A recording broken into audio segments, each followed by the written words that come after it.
So, for today's talk, we are really fortunate to have Josina James, a licensed clinical social worker at the STEP program, and she also serves as the STEP Learning Collaborative's Director of Social Work. And I've been fortunate enough to work with Josina for many years, and she's truly an expert in this area of first episode psychosis and coordinating with schools and other important community stakeholders. So, I'm really excited for her to be sharing this information with you today. I will hand it over to Josina. Thank you so much, Dr. Sykes, and thank you all for joining us today. Again, my name is Josina James. I'm a clinical social worker here at the STEP program and the Director of Social Work for the Learning Collaborative, here to speak with you all today about coordination for young adults with early psychosis. I do not have any conflicts of interest to disclose today. Here in the STEP clinic, we use something called the Coordinated Specialty Care Model. Coordination's in our name, and what we mean by that is we're really pulling together care in a number of different elements to work together to support a young person. So we do psychotherapy, we do medication management,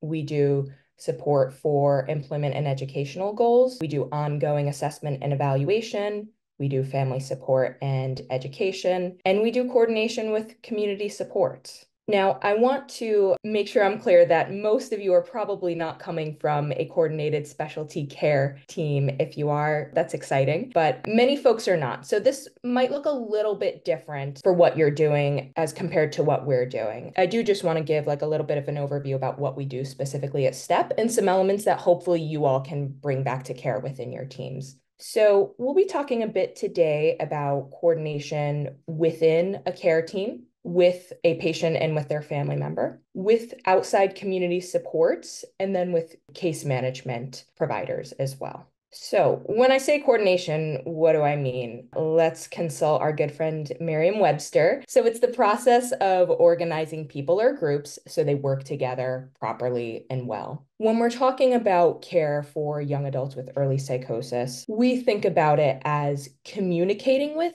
and involving in a fluid and as needed way individuals and organizations who interact with, influence, and play a role in a client's life while we are in the role of caring for the client. Why is coordination so important? Well, it really recognizes the client as a whole person, thinking about what their basic needs are, what their medical needs are, their social needs, their educational needs. And when we do coordination, it really helps convey to clients our concern about them in every aspect of their life.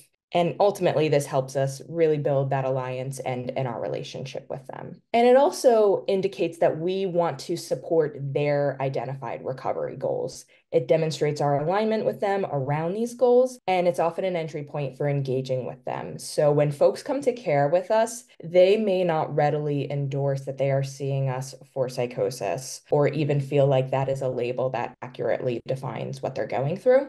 But they might say, well, I need help with housing, or I want to get a job, or I want to get back to school. So let's start with in-team coordination. At STEP, what that looks like is a number of sort of avenues for providers on our team communicating with one another. We have something called Huddle, which is this more detailed real-time kind of back and forth meeting in which we get input from all of the members on the team on a given case. And I'll speak a little bit more on that in a moment. We drop by each other's offices. We try to maintain an open door policy as best as possible if an issue comes up so that we can, pop into teammates' office and say, do you have any thoughts about this particular problem? Or I just met with this patient and this issue came up, what might you recommend at this point? We do call each other. This is if something urgent comes up, particularly if a clinician needs to reach a doctor. We do text each other on our team, but I want to be really clear, this is not involving any sort of protected health information or patient specifics. It's really generalities.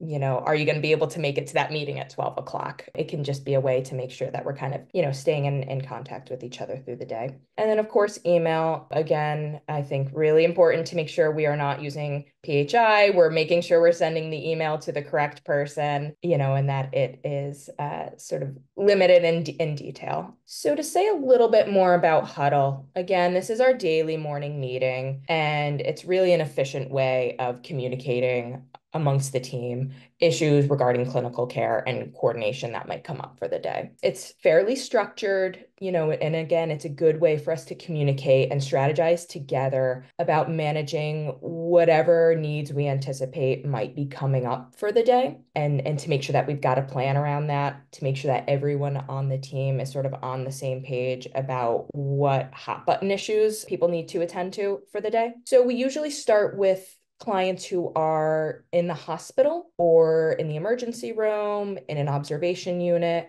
or have very acute symptoms, and we're especially concerned about them. We move on to coordination needs. Hey, doc, are you available at this time? I think this person might need an adjustment in their medication. Or, I know this person is struggling with transportation. We've got to, make sure that we set up an Uber to get them in for their appointment. Can you put these refills in? Hey, Dr. Sykes, can you reach out to this person's family member? So those coordination needs. And then we spend some time consulting within the team on clients for whom there are some complex needs, things that have been coming up, maybe in particular over the last few days, or if we're expecting to see that patient later today, things that we want to make sure we get input from others on. We take some time to discuss clients who are new to the clinic. We want to make sure everybody is aware of them, because especially early on, when engaging somebody in care, things can be tenuous for a while. They might be a little bit more high risk. Maybe they've just come out of the hospital, or they haven't been to the hospital, but their symptoms really still need to get stabilized. So we spend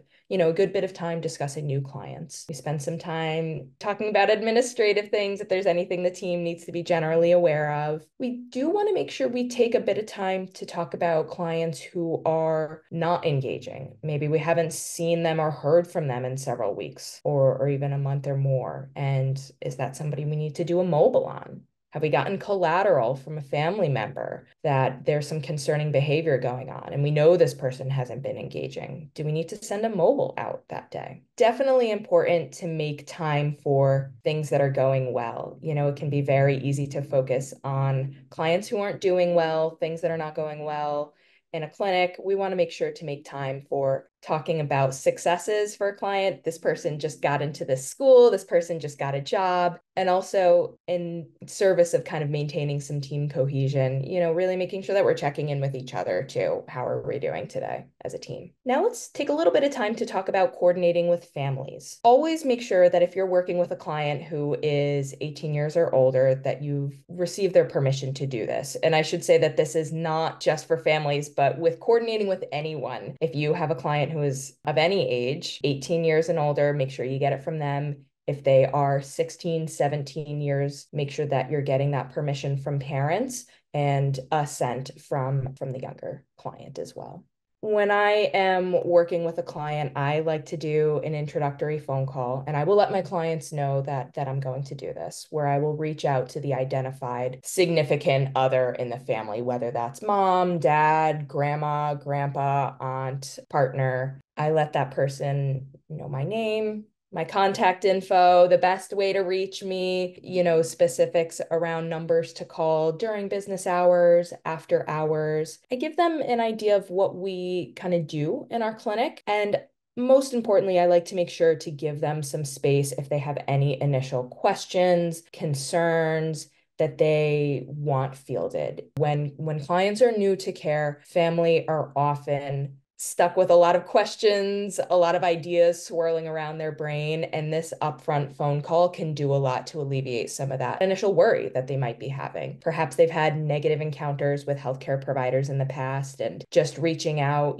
can do a lot to letting the family know that you're there to support their loved one and that you're there to support them as well. Frequency of contact, what's discussed, the level of involvement of a family member really should go by patient preference. I've had folks who are, 25 and they're living at home with their parent and they have no concern about anything being shared with mom or dad. And they say, no, things are an open book. I've had other people who say, well, please don't disclose this particular aspect of my substance use, for example, mom or dad. So making sure that in all of this, we're being guided by the client. And of course, considering clinical need and legal status, certainly if there's a major risk issue, there might be a good reason to involve family in that. Or if it's a minor, of course, there are certain things that family need to know about. So the primary goals in talking with family: getting collateral from them that is crucial to ongoing assessment, providing updates. They likely aren't getting a blow-by-blow from their loved one on what's going on in treatment. They might be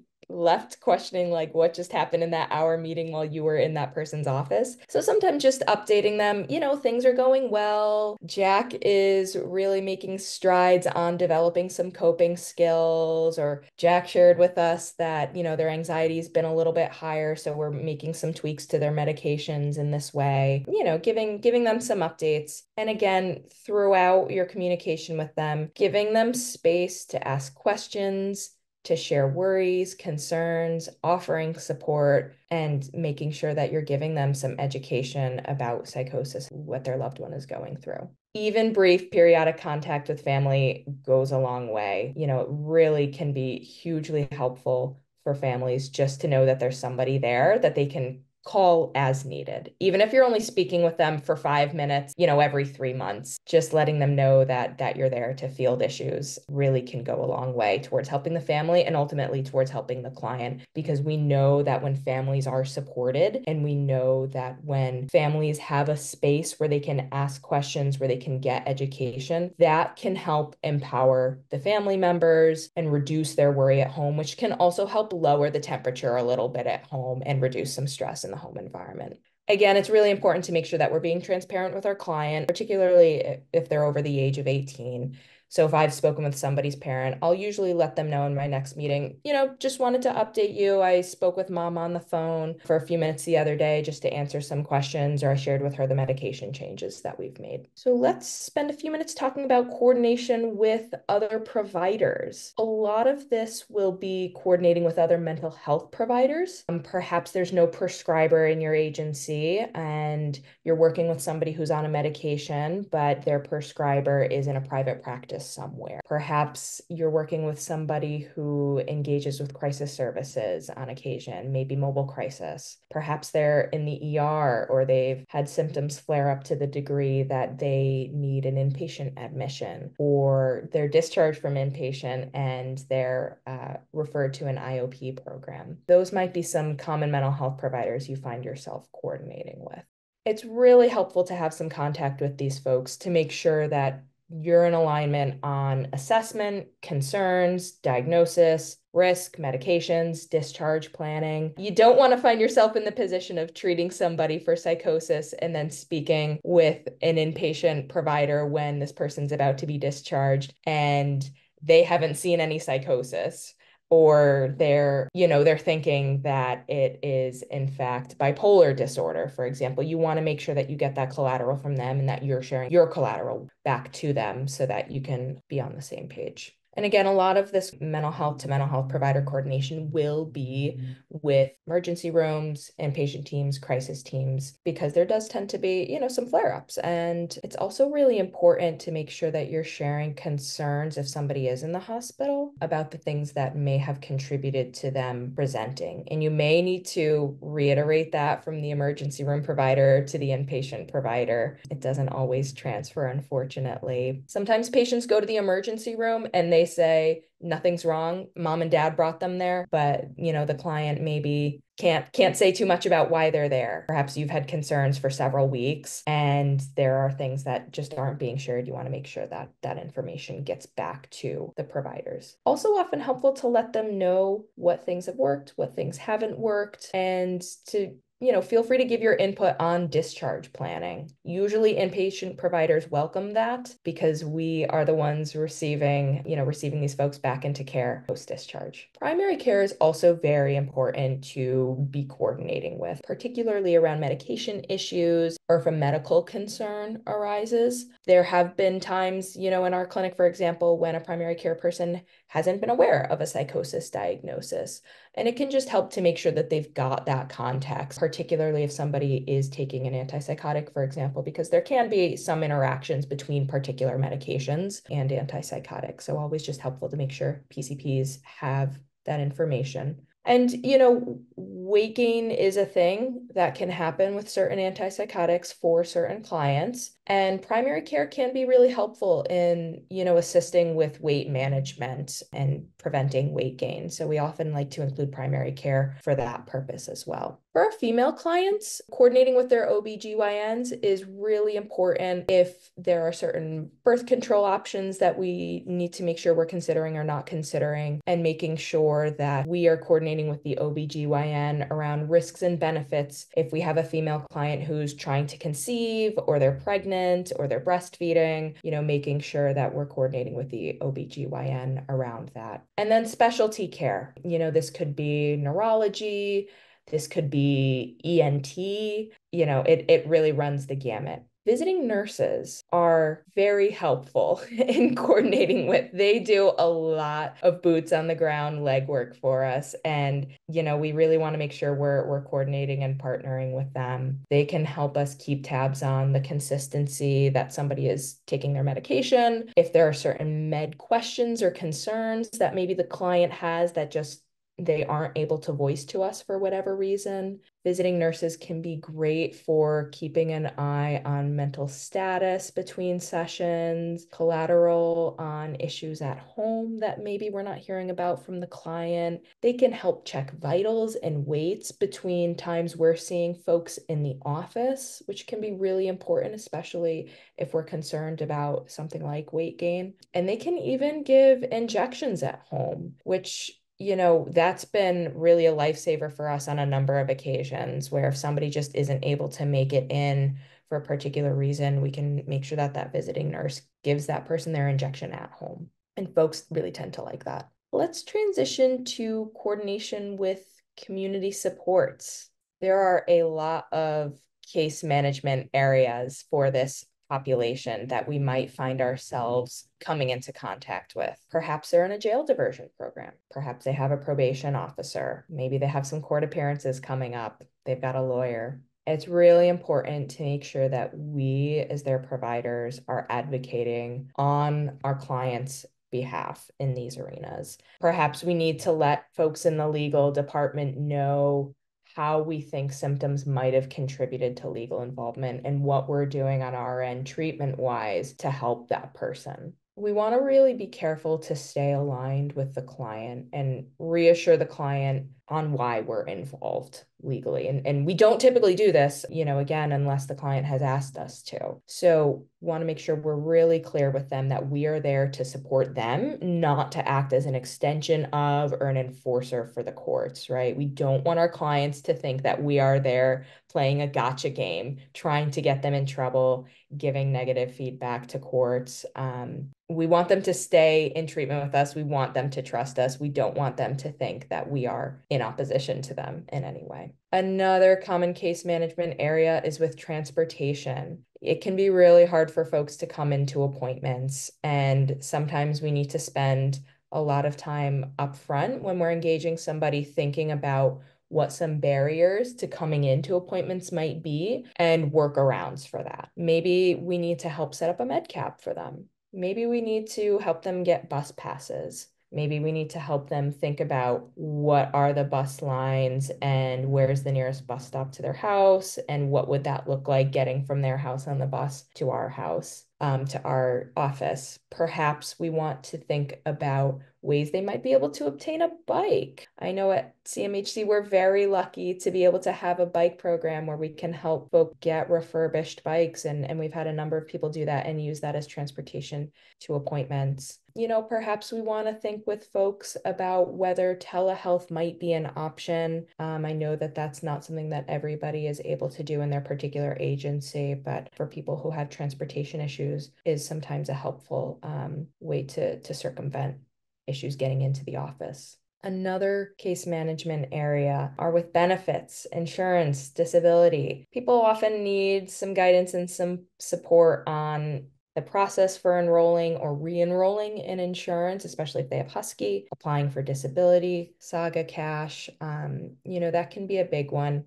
And when people are applying for disability, also having a conversation with them, sometimes they have particular ideas about what that might look like, what that means for them, or they have family members who have certain ideas about what that looks like. Maybe they think that they can't work at all, or that this means that they will be disabled for life. Maybe family are telling them that they shouldn't go on disability because then they'll never want to work. So we want to make sure that we're also having a conversation with them on what their ideas and beliefs and understanding are about these various benefits. Housing comes up a lot for us as well. This is an age at which people are working towards a lot of independent living goals, including living on their own. They may need some housing supports.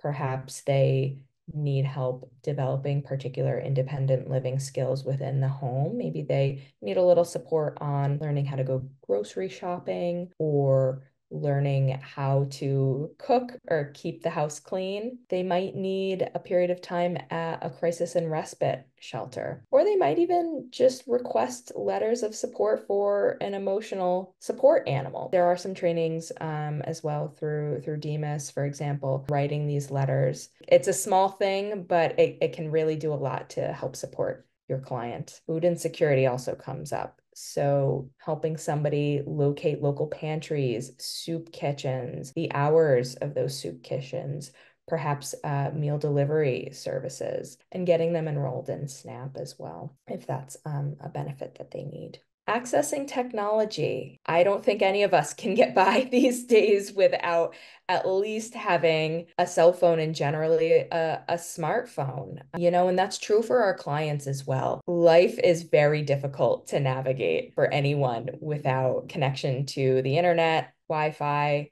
having a smartphone, the ability to communicate in real time through text or phone call with others. And then you add on top of that potential disorganization, and it can be near impossible. So we want to make sure that we also are supporting our folks as best we can. And in today's age really is almost a basic need to get by. Documents, that can be something that comes up, right? If they're applying for jobs, if they are trying to get into schools, they may need copies of birth certificates, social security cards, state ID, so helping them figure out the ins and outs of getting that documentation.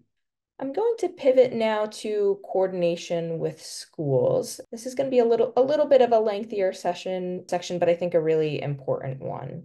Let's just start with some background on how psychosis can affect students. So if folks are having hallucinations, that can be really, really distracting during class, can make it difficult to hear what the teacher or lecturer is saying, difficult to concentrate on what's being taught. If they're experiencing paranoia, they might feel uncomfortable sitting in particular areas in the classroom. Perhaps they're in the way back. They might have their hood up. It could look like they don't care. It could look like disengagement. It might actually be paranoia. Maybe they're avoiding window seats. That could be paranoia. Maybe they don't want to speak up in class. They might be feeling some kind of general paranoia there as well. Cognitive symptoms. This is a really big one in thought disorder. It can negatively impact students' ability to process of what they're learning, to properly encode it, to be able to recall it, to attend to information that's being disseminated, and to organize information, tasks, and to complete assignments, in a typically allotted time. Those are just some of the ways that cognitive symptoms and disorganized thinking can impair a student at school. Negative symptoms, can be pretty prominent at school as well. It might reduce somebody's motivation or energy for even getting out of bed, getting out of the house, getting to school, being able to complete their assignments, their engagement with peers, their engagement with their teachers, their engagement in extracurriculars. So if we see folks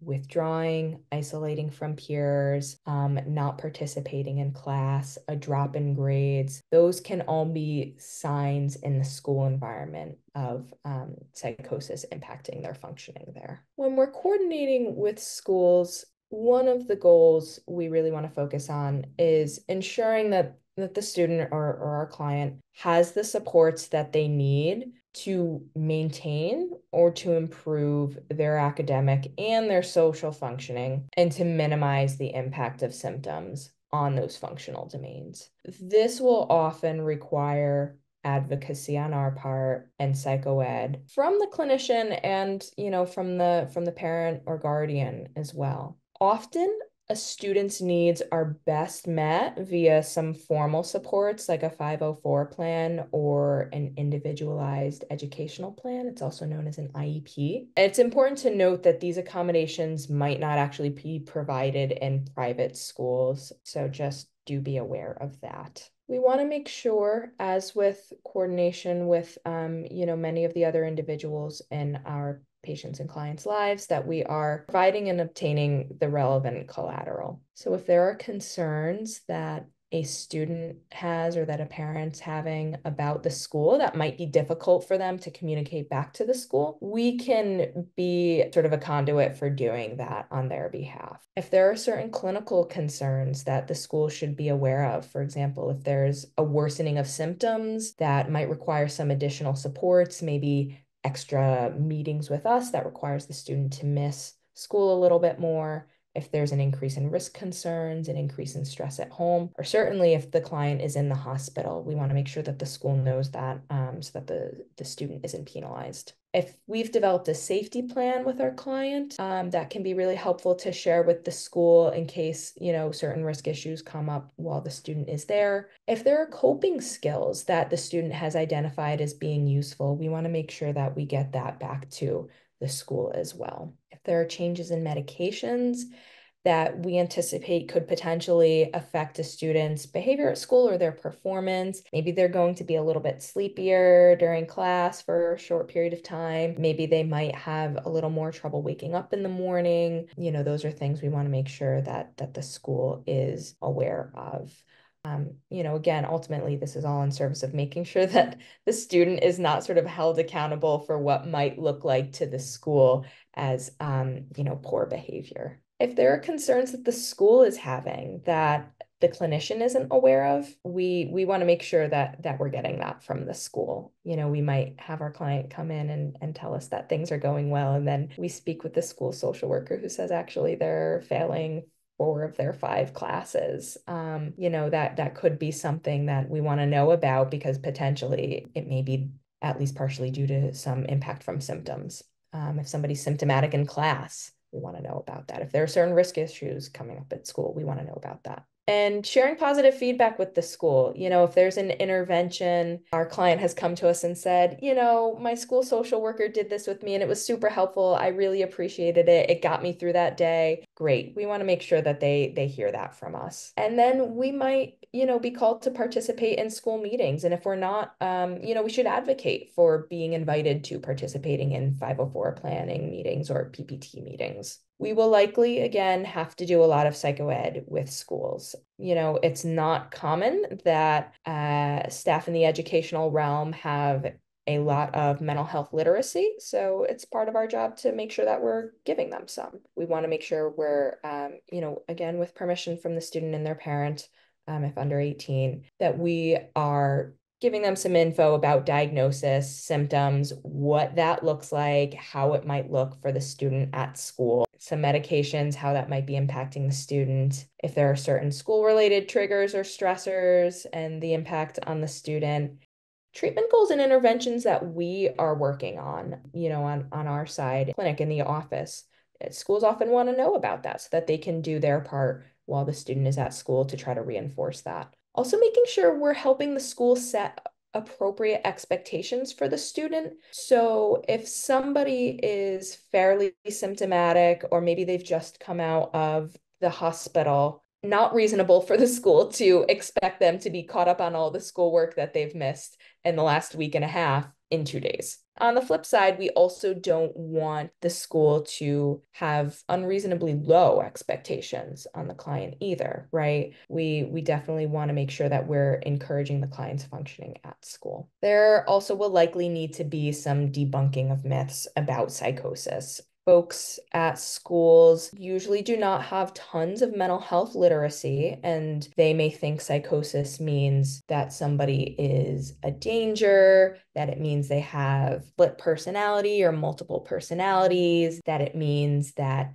they are just unsafe to be in the community. We want to make sure that we are kind of keeping a finger on the pulse of what ideas school personnel might have about psychosis and debunking those myths so that they've got, accurate information. I've referred a little bit to 504 plans and IEPs. Let's talk about the differences between those two things. And one is not necessarily better than another. These are just sort of two formal ways of getting supports for students in school. So when we're thinking about a 504 plan, these apply to, in the state of Connecticut, students with any physical or mental impairment that requires some sort of additional support beyond that provided to students without impairments. What this might look like: seating preferences, additional time on assignments or exams, a reduced workload, maybe access to a note-taking device, passes to go see the school social worker or psychologist or nurse, the use of an audio-visual device, perhaps an adjusted schedule, especially if somebody, for example, needs to be excused early to go to an appointment. Excused absences, again, really can run the gamut here. And when a student has a 504 plan, they usually will remain in their regular education classroom with the supports or accommodations or aids as needed. How can a student get a 504 plan? Well, it can be requested by the parent, by a school personnel,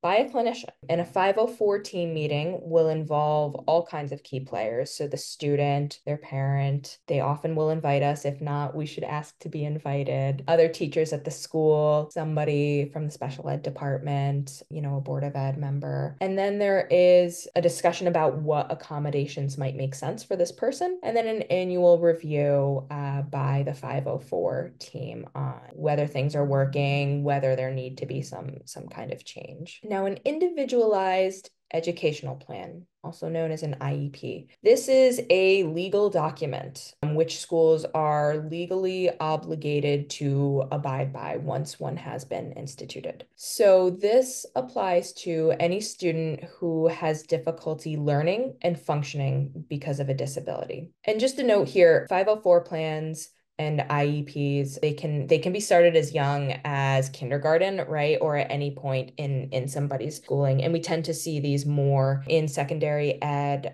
for our folks. But also if somebody has had a 504 plan or an IEP and they're going off to college, it's really useful to get that information over to the college or university's Office of Student Accommodation so that they can think about accommodations to implement at the college level. So with an individualized educational plan, it is a highly specific plan, and it's tailored to the individual student and their needs. Extremely detailed. It often takes quite a bit of time for the PPT team to develop. Now, when a student has an IEP, they might stay in a regular education classroom because schools do strive for having the least restrictive environment. But the individual might also move to a special classroom in a regular educational setting, or they could potentially have something like homebound tutoring or transfer to a particular specialized school. Now, the way a student can go about getting an IEP is it can be requested by a parent, by school personnel, by a clinician, etc. The student is then assessed, and this is a very thorough assessment, often by a psychologist. If the student is deemed eligible, an IEP will then be developed by what's called a PPT, or a planning and placement team. The implementation of that IEP is then monitored by the PPT, and there is again an annual review. So again, 504 plans, IEPs, one is not necessarily better than another. Both have a role. I have had students in high schools, for example, where a 504 plan has been sufficient, even for students with pretty severe symptoms, where the school has really leaned in and been happy to provide any accommodations needed through a 504 plan. And I've had other students where it's been, a little bit of a battle to get an IEP. One is not necessarily better than another. Some common educational interventions for students with psychosis: having access to school-based counseling, so their school social worker or school psychologist, medication accommodations. Perhaps, they might need a PRN during the day and they need to be able to go visit the nurse, or maybe they're having some side effects come up during the day and they need some accommodations around that. Alternative environments in school to decrease those psychotic symptoms. So perhaps really busy, overstimulating classes might be challenging for folks at times, and they might need passes to excuse themselves. Alternative content or assignments, perhaps preferential seating. Maybe they're actually more comfortable in the back, or maybe their auditory hallucinations are, so distracting that it can be hard to concentrate if they're in the back. And so sitting at the front might be easier for them and for their ability to concentrate. Extra time on exams, on homework assignments, on projects, that can be really, really helpful. Help with note taking is especially useful if they have to miss class because they're in the hospital, or they've had a flare-up in symptoms that, requires them to miss a class. Alternatives to public speaking, if that's something that can be triggering, potentially worsen or exacerbate their symptoms. Sometimes having a one-on-one educational aid can be helpful. Extra assistance in organization. Many people with psychosis really benefit from this. Getting like an organizational coach, for example, from school can be very helpful in keeping track of assignments and due dates and planning accordingly, time management, all that good stuff. And then help with enrolling in any post-secondary school if we're talking about folks in high schools. We have a number of resources on our Learning Collaborative website that you all can tap into. Tips on working with schools, on certain accommodations that you might want to encourage your client or your student to consider requesting at school. And we also have tips and some resources for family members as well when they have a loved one who's a student and they want to know how best to support their child, their partner through the school process. Okay.